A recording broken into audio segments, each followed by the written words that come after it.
Hey everybody, this is TotalGamerJunkie. I want to welcome you all back to my channel. So in this video, I want to talk about a few of the games that I simply cannot play. And I don't mean I can't finish them. Well, some of them I can't finish, some of them I don't ever want to finish again, and then some of the ones I just completely hate.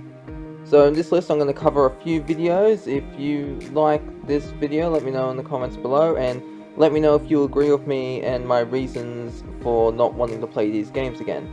If not, then, you know, just leave a comment below telling me that you don't agree with me and what your reasons are for not wanting to play these games again, or if you enjoy these games. So the first one on my list is The Walking Dead: A New Frontier.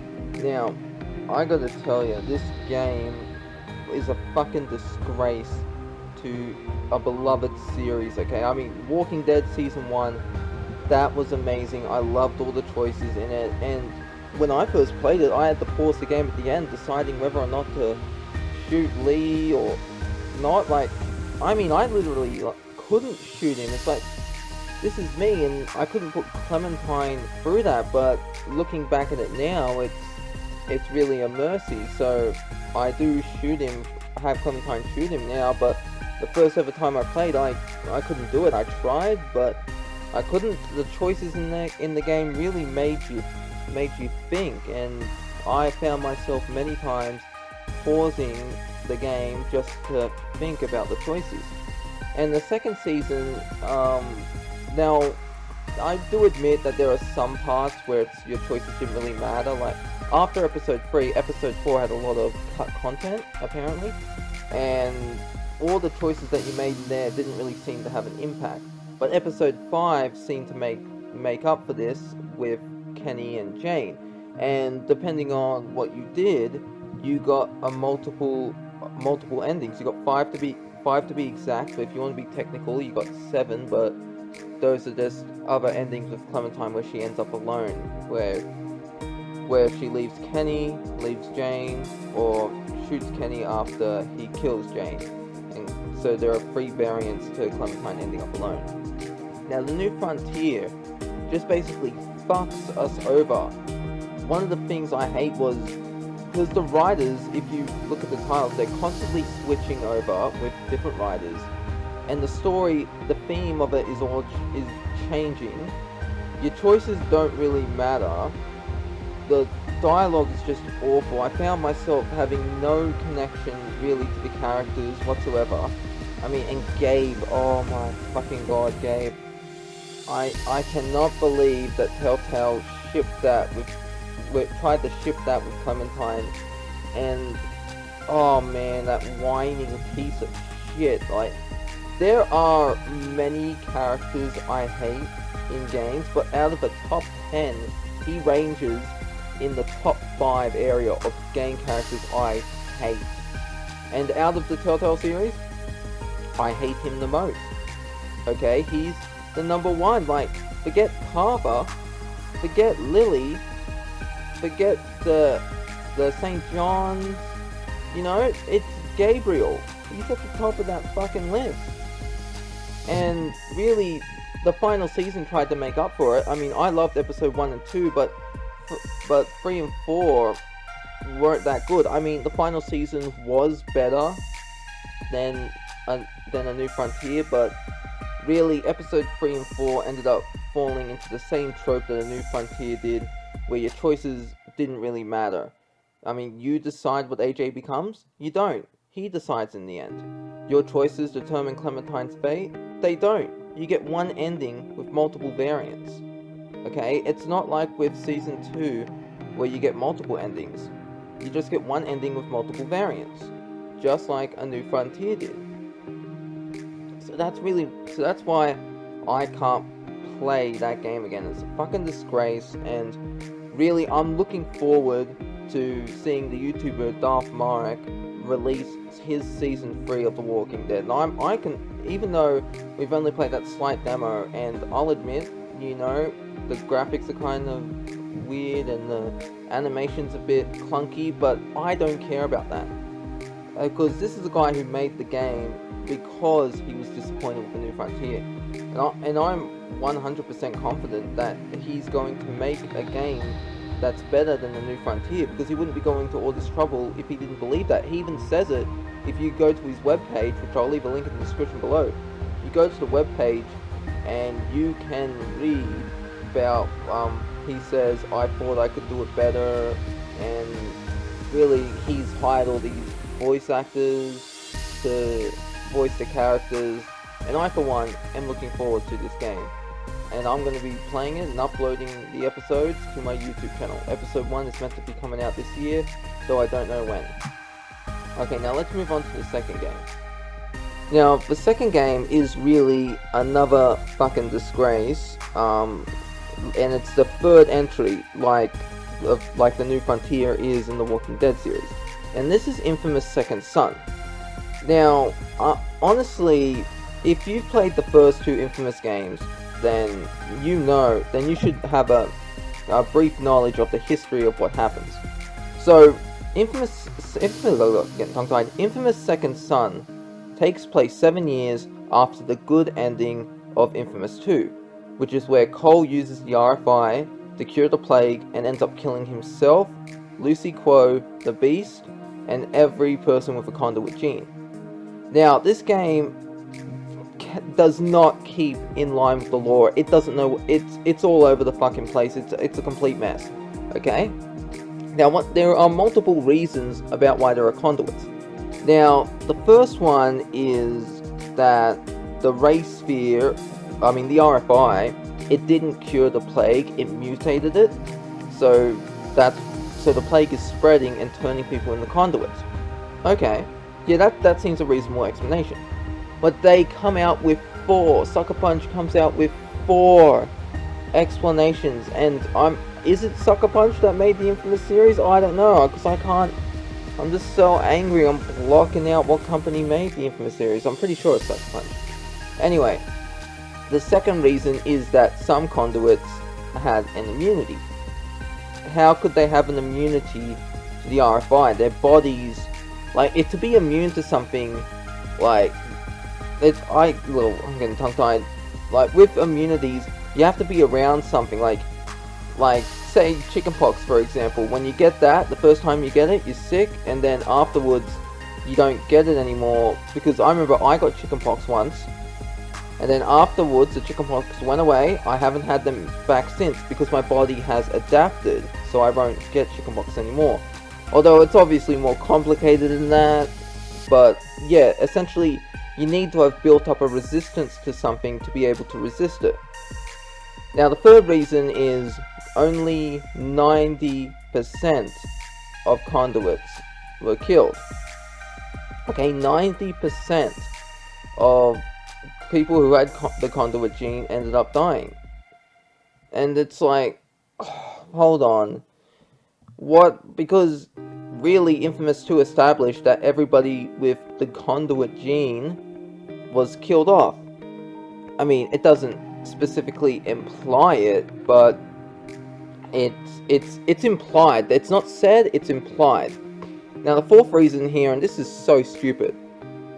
Apparently, the reason Delson and Fetch and Eugene and Hank, they're conduits and they're alive, is because they have the conduit gene, but they were nowhere near the RFI when Cole activated it. But then when we find out Augustine, when we find out her backstory after Delson gets her powers, we discover that she was one of the people in the military, and she ended up, and she was fighting the Beast, John White, and John used his powers like a race sphere and ended up turning her and another girl into a conduit. Okay. So, and then she explains how she has to head back, and she's traveling with the girl to go to the army and that. So, she is literally closer to Numerae than Delson is. And yet she didn't get affected by the RFI whatsoever. It really is just god-awful, that game. And originally, the third game was going to follow off the evil ending where Cole sides with the Beast. He ends up becoming the new Beast, and he has to travel the world and bring to life as many conduits as he can. or not bring to life, but create. But because more people chose the good ending, that didn't happen. I mean, honestly, that really should have been, that final decision, it shouldn't have been based on your karma. It really should have been a grey option, you know what I mean? Like, because there was no happy ending there, so it shouldn't have been a black and white choice. It should have been a grey choice. Now, before you people freak out about my third choice, I want to make it clear, I absolutely love Red Dead Redemption 2. I think it's one of the best games of the decade, and I really hope that Rockstar makes a third one. I mean, Rocksteady? No, Rockstar, sorry. Rocksteady did the Batman games. So anyways, the reason this is on the list of games I can't play again is because it was too good. I mean, I've actually done YouTube videos of this where I'm playing the game, and I really enjoyed it very much. And it was really such an enriching experience. I mean, I loved meeting new people, I loved the quests, I loved the dialogue between characters, I liked the interactions that people have at camp, you know, like Dutch and Javier and Charles, Abigail. I just really loved coming in the camp and you see these people just randomly reacting, and I've actually gone on YouTube and had a look at some YouTube channels and watched the interactions that the various characters have had with one another. Now, the reason it's on this list is, like I said, I can't play it again, and that's because I've tried, okay? I've tried replaying the game from beginning again, but I found I simply cannot, because I had such a good feeling when I played it the first time that it doesn't really, I can't get that same feeling playing the game again, which is such a disappointment.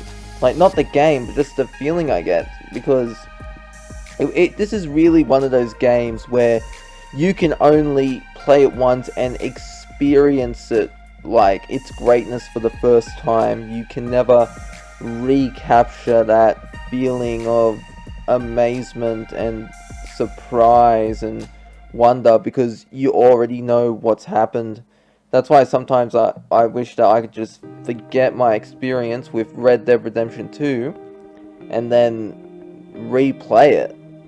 Like, if Red Dead Redemption 3 comes out, then yeah, I suppose I'd play that, and obviously it's going to be another prequel with the Vanderlyn gang, but I assume you'd play as Dutch or Hosea, you know, and we'd find out how Dutch recruited John and Arthur to the gang and everything, you know. Just, I think that would be really cool to explore. And once I finished Red Dead Redemption 3, then I could start off on Red Dead Redemption 2, you know, and just that would be so amazing to play it again. So I could just go 3, 2, 1 and then just go through the whole story from start to finish. So anyways, that's the reason why I can't play Red Dead Redemption 2 again. Like, I do play the online, but I do enjoy playing the online. I still do it, like, because I'm trying that, because I know there's a new Outlaw Pass coming out, so I'm gonna have to try that again. And one of the things I did love was the Moonshiner update. That was very fun to play. But anyways, that's the third game that I can't really play again. And now I'm going to move on to the fourth one, which is also, you know, just an annoyance to me. Now, the next reason here, it may seem a bit silly to some people, but this is why I cannot play Beyond Two Souls really again. Like, I can, but it's just frustrating at times. And the reason is because of one character, Ryan. Now, Ryan in this is, oh man, he's just like Gabe from The Walking Dead. You know, like Telltale were kind of shipping Clementine with Gabriel, and I was just like, no, that's one of the reasons I hated A New Frontier.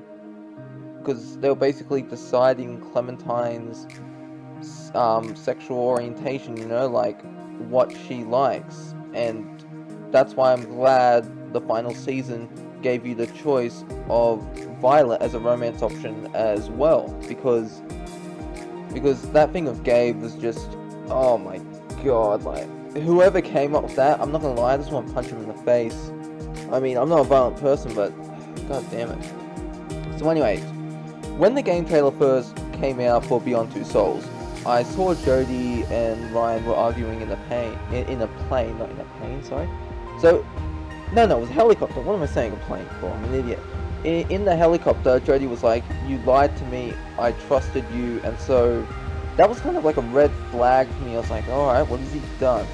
So, so this scene here with the dinner scene, you get the option to kiss him, and I was skeptical. I was like, no, I'm not gonna do that because because after seeing the trailer, I'm not sure what it is that he has done. So I avoided that. And then later on, we get that other choice. He's explaining that this guy is a warlord and that Jody needs to kill him. And then after he explains it, you get the option to kiss him again. I was like, no, I don't want to kiss you, I still don't know what you've done.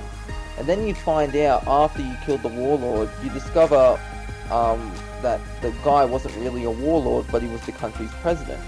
And I was just like, oh, fucking Ryan, so that's what you did, you cunt. And it also explains why Jodie's on the run in that, and why police are after her, which is like perfectly understandable. I mean, because people want to use her for her powers, so because she doesn't really have much freedom and choice in life. I'd say it's at the very end of the game she decides what she wants, and she decides how she wants to live life. So later towards the end of the game, you end up meeting Ryan again, and there's this scene, I'm not gonna lie, he's being tortured, and the people are like, are you gonna tell me what I want to know, why you're here? And I was like, I think they were Koreans, and I'm thinking to myself, I'm just sitting there, I'm watching him get cut with the knife, and I'm like, you know what, this guy's a piece of shit. You do what you want. I didn't even touch the controller, I just sat it down next to me, and I was just enjoying watching Ryan get tortured, because I was like, you fucking put Jodie on the run, and she suffered. I mean, yeah, sure, she's made new friends, but really, you've ruined her life, basically, so, no, fuck you, Ryan, you're gonna get tortured, and I'm not gonna lie, I kind of clapped when he got his eye cut out, but he was a piece of shit, he still is a piece of shit. And then at the end, when you escape, he goes, Jodie, I love you. I'm just thinking to myself, oh my god, no. And it's like, do you love me? I was like, no. We never kissed, okay? I have no feelings for you. And Jodie's like, I may have had feelings for you a while, but it's like, I thought I did, but it was a mistake. And it's like, you're damn right it was a mistake. It's like, I know she felt an attraction to him, but I'm pretty sure it wasn't his love. You know, and then towards the end of the game, he's like, Jodie, I know we've had our differences, but I really want a life with you. And I can't even fathom this guy. It's like, I don't know how much clearer I can make this, you fucking cunt. And I'm hitting the reject option. It's like, no, I want nothing to do with you. And then Jodie's like, I can never trust you again. I'm like, yes, Jodie, yes. And I'm just clapping, yes. You tell that piece of shit that you're not interested in him.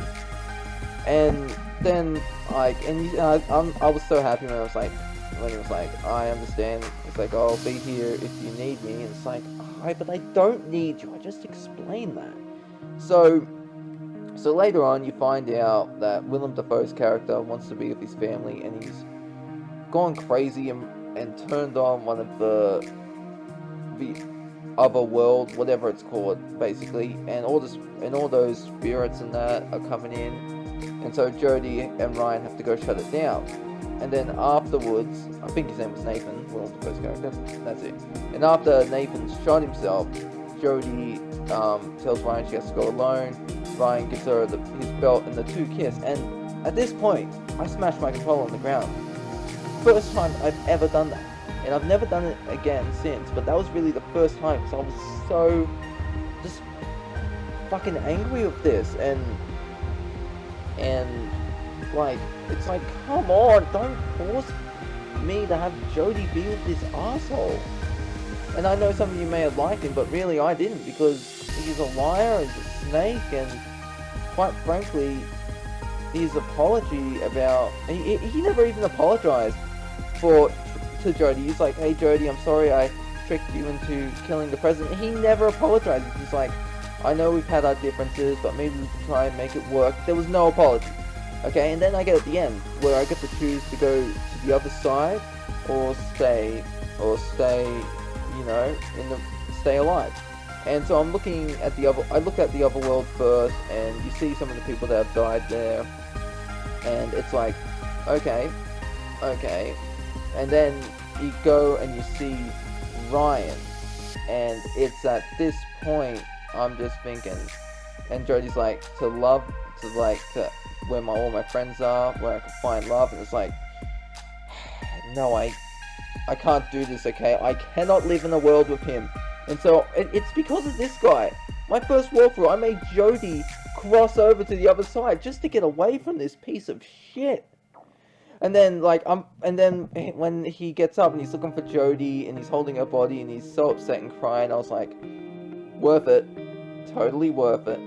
And then you see she's looking over his spirit, and it's like, God damn it! Even in death, I can't get away from this asshole. But it was nice to see him how he was drinking, and he had like this 5 o'clock shadow, and his hair was a mess, so he was suffering. So I really did enjoy that, and just watching him, and honestly, you may have your different, this is my opinion of what I think of him. This is my opinion why I cannot play this game. You are all entitled to your own opinions. Whether or not you ship Jodie with him, that's your business. I'm not going to judge you, but don't force me to ship them together, because I fucking won't. Okay? I just won't. And after I finished it the first time, when I played it the second time, I found out that that one of the options was to be with him, and I didn't want to be with him. And so I was like, you know what? No, I'm going to be with Jay. Yes, suck it, Ryan. And then they got that little cutscene where Jodie's like, I told Ryan we couldn't have a future together, and you see he's upset, and it's like, yes, that's so good. And really, I played it the third time, and I did all the choices with him, and I was like, you know what, yes, let's be together, I love you, and then I just crossed over, really. And then when I'm watching him with Jodie, and where he's crying, it's like, come back to me. And it just made that all the more sweeter, because I had Jodie say, I love you, and I kissed him all the time. It's like, I want to have a life with you. And then I just fuck him over and cross over to the other side. It was like the biggest troll ever. Oh man, it was so good.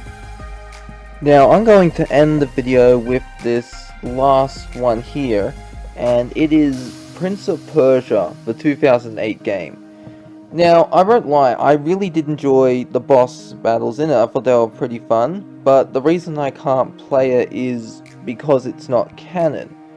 And what I mean is, excuse me, because I played Prince of Persia, The Sands of Time, The Warrior Within, The Two Thrones, and I absolutely love those games. And they're a trilogy, they're all connected. Even Prince of Persia Forgotten Sands, that's part of the trilogy. It's after The Sands of Time, but before Warrior Within. And the reason I'm pretty sure this is true, because at the beginning you see the prince, and he gets like this cut on his lip, I believe it is, in the very opening scene of the game. This is before you take control. And then afterwards, like when you look at Warrior Within and Two Thrones, he's still got that cut on his lip. He never gets that in the first Prince of Persia game, The Sands of Time. So that's why I can't play that 2008 Prince of Persia game, because it's not canon, and I didn't really enjoy the story as much as the other ones. But, you know, I guess it's not fair to say that, because, like, it did have its moments, but ultimately it wasn't that good of a game. It wasn't like the other four that were connected, that were in the same timeline as one another. They were all just one story. But yes, that's the reason I can't play the 2008 Prince of Persia game. So I'm just going to end the video here. I might make another one later on. Let me know what you think about this in the comment section below. This is TotalGamerJunkie signing off. But before I sign off, let me know if you agree or disagree with the reasons I don't like to play these games. Okay, because I do like to hear people's opinions. This is TotalGamerJunkie, signing off. Signing off, not zoning off. Right?